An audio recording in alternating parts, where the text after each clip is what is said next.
करने के लिए, किसानों को आवाज़ बुलंद करने के लिए जो भारतीय स्वतंत्रता संग्राम में उन्होंने बढ़ चढ़ कर हिस्सा लिया, महात्मा गांधी जी के साथ काम किया और कांग्रेस से के बहुत सारे दिग्गज के साथ काम किया, उससे एसोसिएटेड रहे।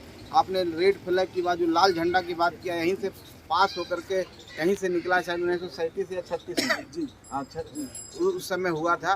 तो कहने का मतलब है कि एक क्रांतिकारी धरती है, एक किसानों की धरती है, एक बुद्धिमानों की धरती है। तो एक कर्मठ पुरुष ने यहाँ पर अपना कार्यस्थल चुना और ये आश्रम बना। और हमको पता, हमने पढ़ा कि पुस्तकालय भी यहाँ हुआ करता था। तो पुस्तकालय कमला नेहरू जी के नाम पर था, आज पुस्तकालय नहीं है। तो हम लोग जो आज की पीढ़ी हैं, उस पीढ़ी को निश्चित तौर पर ऐसे विभूतियों के बारे में जानना चाहिए। खास करके जो आसपास के लोग हैं, इस राज्य के रहने वाले और इस क्षेत्र के रहने वाले, मगध क्षेत्र के रहने वाले, उनको समझना चाहिए, उनको जानकारी होनी चाहिए कि हमारे पूर्वज, हमारे जो वंशज से हमने जिनके वंशज हैं वो इतने महान थे और इतने अच्छे काम करके गए हैं, वो जानकारी निश्चित तौर पर उनके पास जानी चाहिए। क्योंकि जब तक वो जानकारी उनको प्राप्त नहीं होगा, उनके अंदर आत्मबल नहीं आया कि हमारे लोग आए हुए हैं, तो निश्चित तौर पर पाठ्यक्रम में भी शामिल होना चाहिए।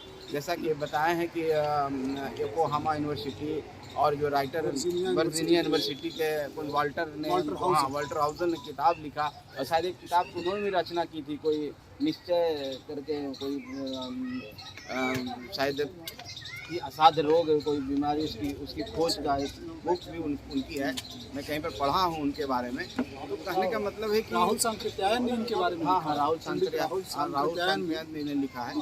तो सही बात है, हम लोग को जानकारी हुई है। और मैं आप सबके सामने यही कहना चाहता हूँ आज के दिन में कि मैं भी इसी क्षेत्र का रहने, हमारा महाकाल दूर है और ये तो रास्ता ही है, और इस रास्ता से आज मैं आया हूँ।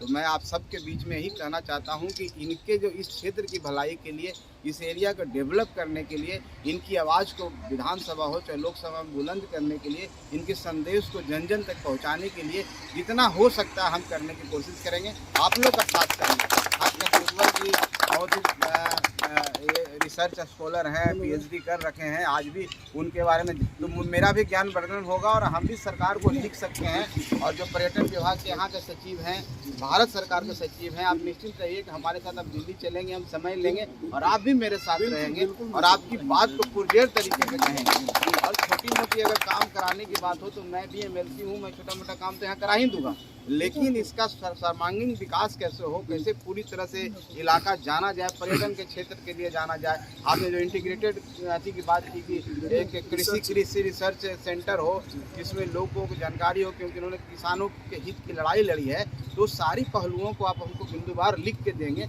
तो हम लोग निश्चित तौर पर चलेंगे। और आप तो वहाँ जाते ही होंगे, उधर दिल्ली जाते ही होंगे। यहाँ के पर्यटन मंत्री और से बात करने के बाद, सचिव से बात करने के बाद, उस विभाग से मैं प्रपोजल भेज करके माननीय मुख्यमंत्री जी को मैं लिखूंगा, उनसे मिलूंगा और हम पूरी कोशिश करेंगे। और आज पत्रकार भाइयों का सम्मान हुआ है। पत्रकार भाई तो आप लोग इस डेमोक्रेसी के प्रहरी हैं, लोकतंत्र के